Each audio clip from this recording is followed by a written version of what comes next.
बिस्मिल्लाहिर्रहमानिर्रहीम। आओ जवाको पन बेड़ी बनाई है जिहड़ी पानी च फट फट करदी चलदी आ। इहदा सर्किट सादा जिहा एक सैल आ, बटन आ, मोटर आ ते उहदे अगे कज तुरा लग्या। ਇਹ ਕੋਰੀਆ ਦੀ LG ਕੰਪਨੀ ਦੀ ਆ, ਬਾਜ਼ਾਰੋਂ ਵੀ ਲੱਭ ਜਾਂਦੀ ਹੈ। ਸਾਦਾ ਜਿਹਾ ਸਰਕਟ, ਵਿੱਚ ਜਗ੍ਹਾ ਮਿੱਥੀ ਹੈ ਜਿੱਥੇ ਜਿੱਥੇ ਪੁਰਦੇ ਲੱਗਣੇ ਆ। ਸੈੱਲ ਮੋਟਰ ਤੇ ਉਹਦੇ ਨਾਲ ਕੱਜ ਧੁਰਾ ਜਿਹੜਾ ਉਤਲੇ ਖੋਲ ਦਾ ਜਿਹੜਾ ਹਿੱਸਾ ਆ ਉਹਦੇ ਵਿੱਚ ਬਟਨ ਦੀ ਜਗ੍ਹਾ ਮਿੱਥੀ ਆ। ਇਹ ਆਪਣੀ ਆਪਣੀ ਜਗ੍ਹਾ ਤੇ ਪੁਰਦੇ ਲਾ ਕੇ ਤੇ ਖੋਲ ਦੇ ਦੋਵੇਂ ਹਿੱਸਿਆਂ ਨੂੰ ਬੰਦ ਕਰ ਦਿੱਤਾ। ਇਹ ਸਾਡੀ ਬੇੜੀ ਬਣ ਜੇਗੀ।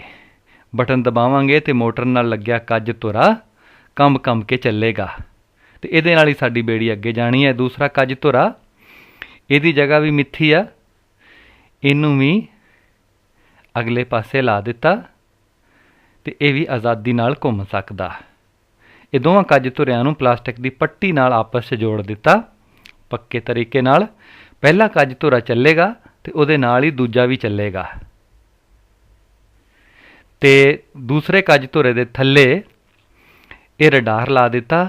ਇਹ ਕੰਬ ਕੰਬ ਕੇ ਚੱਲੇਗਾ ਤੇ ਉੱਤੇ ਪੱਟੀ ਵੀ ਦੇਖ ਲਓ। ਦੋਵੇਂ ਕੱਜ ਧੁਰੇ ਇੱਕ ਦੂਸਰੇ ਦੇ ਨਾਲ ਅੱਗੇ ਪਿੱਛੇ ਹੋ ਕੇ ਚੱਲਣਗੇ। ਇਹ ਦੇਖੋ ਪਾਣੀ ਨੂੰ ਪਿੱਛੇ ਧੱਕਦਾ ਕੰਬ ਕੰਬ ਕੇ। ਇਹ ਅਮਲ ਹੁੰਦਾ ਤੇ ਰੱਦੇ ਅਮਲ ਦੇ ਤੌਰ ਤੇ ਬੇੜੀ ਅੱਗੇ ਜਾਂਦੀ ਆ। ਨਿਊਟਨ ਦੇ ਤੀਸਰੇ ਕਾਨੂੰਨ ਦੇ ਮੁਤਾਬਿਕ ਅਮਲ ਤੇ ਰੱਦੇ ਅਮਲ ਬਰਾਬਰ ਹੁੰਦੇ ਆ, ਲੇਕਿਨ ਸਮਤ 'ਚ ਮੁਖਾਲਿਫ ਹੁੰਦੇ ਆ।